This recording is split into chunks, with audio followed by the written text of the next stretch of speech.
जी बेटे, अब आपका ये जो है पेज नंबर 6 है, ठीक है। मैं यहाँ पे मेंशन भी करता हूँ आपका, ठीक है। ये आपका आ गया पेज नंबर 6 जो भी आपने मुझे भेजा है। राइट द फॉलोइंग, नहीं तो आप यहाँ पे चेक भी कर लो, मैं ऊपर इसलिए आपकी हेल्प के लिए क्वेश्चन लिख रहा हूँ। Write the following as algebraic expression. तो एल्जेब्रिक एक्सप्रेशन का मतलब क्या होता है कि जो इक्वेशन फॉर्म में होगा तो वो आपका एल्जेब्रिक एक्सप्रेशन होगा, ठीक है। दी सम का मतलब क्या है? जमा।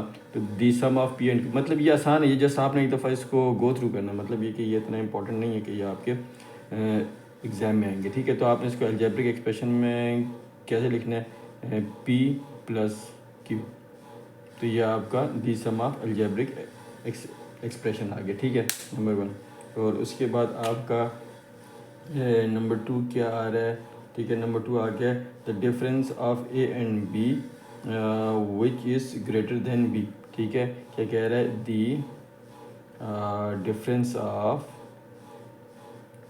ERENCE, the difference of A, ठीक है, ए एंड बी, ठीक है, A and B which is greater than B,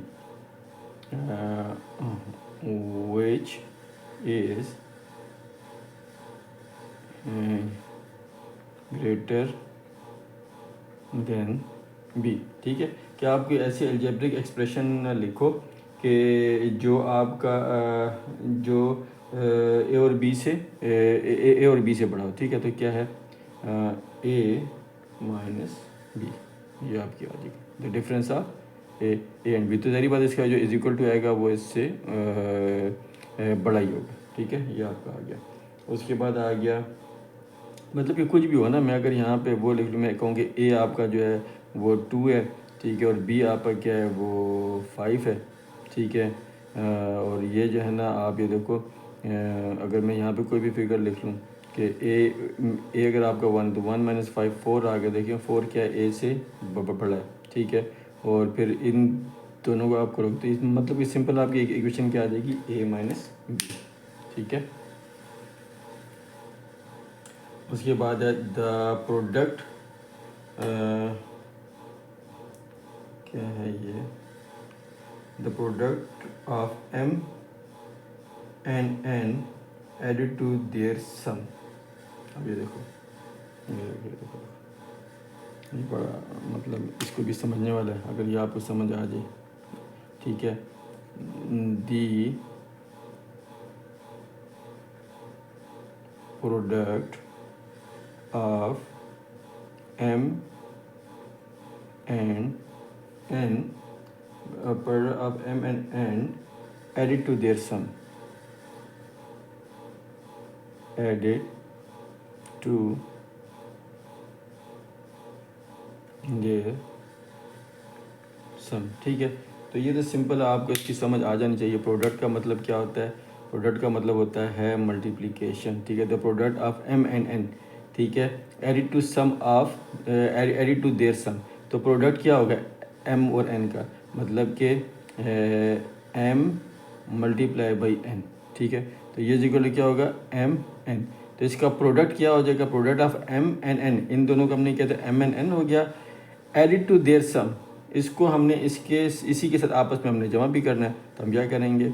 M n plus m n, ठीक है। ये आपका वो आ जाएगा, आंसर आ जाएगा। और आपने यहाँ पे अपने जो आपकी बुक में लिखा है, आपने यूँ लिखा हुआ है m n plus m plus n, ठीक है। तो ये आपका आंसर आ जाएगा, ओके, ठीक है।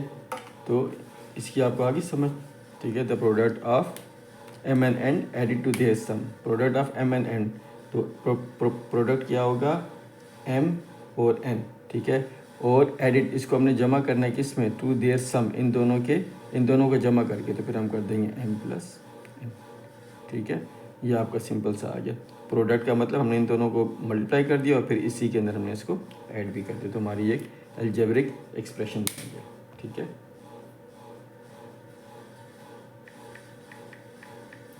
सेकंड क्या आ रहा है?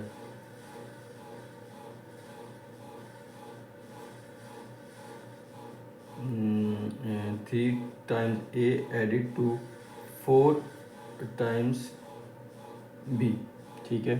यहाँ पे आप देख लें क्या कह रहा है कि 3 टाइम्स ए। ये बेसिकली आपको समझाने के लिए, मतलब कि ये इतना इम्पोर्टेंट नहीं है, ठीक है, ठीक है। THREE, मतलब ये अगर आपको समझ आ गई तो आगे आगे पे आगे क्वेश्चन आसान किया। 3 times of a is added to 4 time b, 4 time b, ठीक है। तो हम यहाँ पे वो कर लेंगे कि जी 3 times of a is equal to क्या हो जाएगा, 3 है। मतलब 3 टाइम्स 3 गुना, तो मैं पहले बता चुका हूँ कि वो क्या होगा, जब टाइम जाएगा तो वो multiply added to 4 time of b. तो हम बताएं कि जी 4 time of b is equal to 4b, ठीक है। तो कह रहे हैं कि 3 times is added to, added का मतलब क्या, प्लस करना, तो क्या हो जाएगा 3a प्लस 4b। ये आपकी इक्वेशन बन जाएगी, ठीक है। अलजेब्रिक इक्वेशन बन जाएगी, ठीक है। और इसके बाद हम क्या करेंगे, आगे क्या है, चलो वही मैं आपको हल करता हूँ।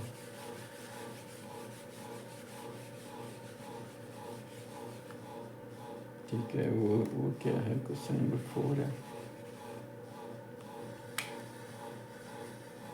ये क्या है, ये आपका क्वेश्चन नंबर, ये नहीं सर, ये क्वेश्चन 4 नहीं, ये आपका पार्ट नंबर 4 है, पार्ट नंबर, ठीक है। Write down separately the term the algebraic expression.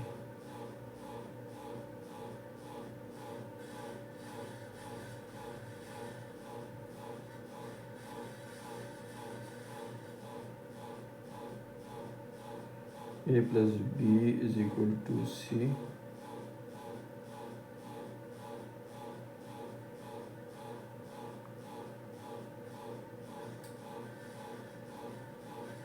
to x y z